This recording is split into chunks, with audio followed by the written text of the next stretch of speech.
چوتھے میں سر پہ پسینہ آ جائے، یہ عام طور پر کیلکیریا کارب کا خیال دل میں لاتا ہے، لیکن کیلکیریا کارب میں ویسے ہی سر میں پسینہ زیادہ ہوتا ہے جسم میں کے مقابل پر، اور جلد سر پسینے سے نہاتا ہے۔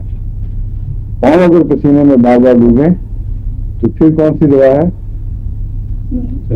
سلفر، بالکل ٹھیک ہے۔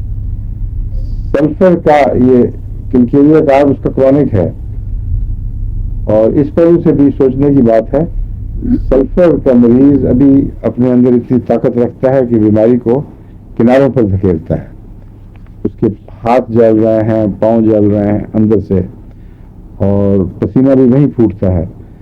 لیکن کیلکیریا کارب اس کی اگلی سٹیج ہے، جب بیماری سر کے گرد اثر انداز ہے، اندر کوئی گرمی پیدا کرتی ہے، اس لیے سر کا پسینہ کیلکیریا کارب کی ایک علامت ہے۔ لیکن اگر نیند میں صرف پسینہ آئے تو یہ علامت ہے کس چیز کی؟ سیکیوٹا ویروسا۔ کیا ہے؟ سیکیوٹا ویروسا۔ کہتے ہیں بعض دفعہ چوٹ کے نتیجے میں بھینگا پن پیدا ہو جاتا ہے اور آئی اسکوئنٹ کرتی ہے، اور بعض دفعہ صرف یہ علامت رہ جاتی ہے۔ اس علامت میں سیکیوٹا ویروسا ہی دوا ہے اکثر، یعنی اگر آپ اس کا دوسری دواؤں سے علاج کریں گے، سٹیمونیم وغیرہ لوگ دیتے رہتے ہیں، کوئی فرق نہیں پڑے گا۔ اگر یہ پتہ لگ چکا ہو کہ چوٹ کے بعد ہوا تھا تو پہلے سیکیوٹا ویروسا دیں، لیکن میرا خیال ہے پہلے آدمی کا نیٹنس تو دینی ہی چاہیے، پھر جو رہ جائے گا اس میں سیکیوٹا ویروسا استعمال کریں۔ بعض بچے جب خوف زدہ ہوں تو بھینگے ہو جاتے ہیں، خوف سے آنکھیں پھر جاتی ہیں، ادھر ادھر ہو جاتی ہیں۔ خوف سے ویسے ہی تعلق ہے آنکھوں کا، اس کے مسلس کا، قرآن کریم میں جو خوف کا نقشہ کھینچا ہوا ہے اس میں آنکھیں اوپر کو لگ گئیں ان کی، جنگ احزاب میں بعض منافقین کا نقشہ کھینچا ہوا ہے۔ تو یہ اس میں سیکیوٹا ویروسا میں اگر خوف کے نتیجے میں آنکھ پر اثر پڑے اور بھینگا ہو جائے یا اسکوئنٹ کر جائے، یوں دونوں ایک طرف لگ جائیں، اس صورت میں سیکیوٹا ویروسا اچھی دوا ہے، بلکہ وہ فوری دوا ہے، بہت تیز اثر کرتی ہے بعض دفعہ یہ۔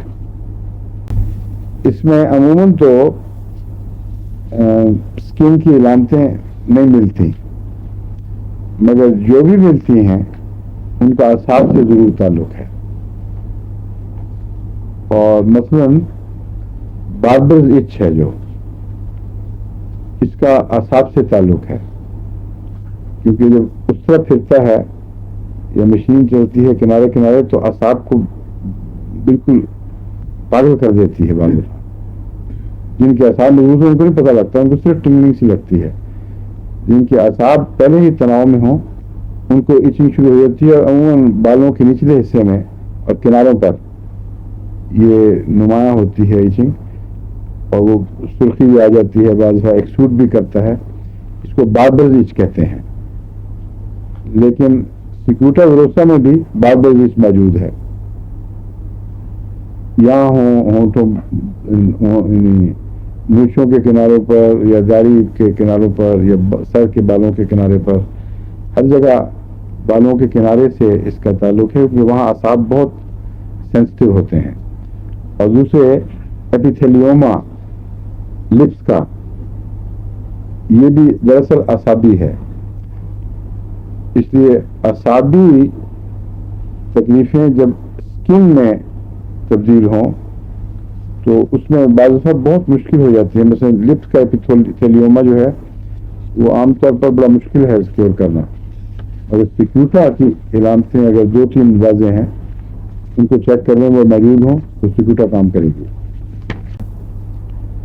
اگر فش بون آدمی سوالو کر لے تو اس کو فوری طور پر آپ کو کیا کھانا چاہیے؟ سلیشیا۔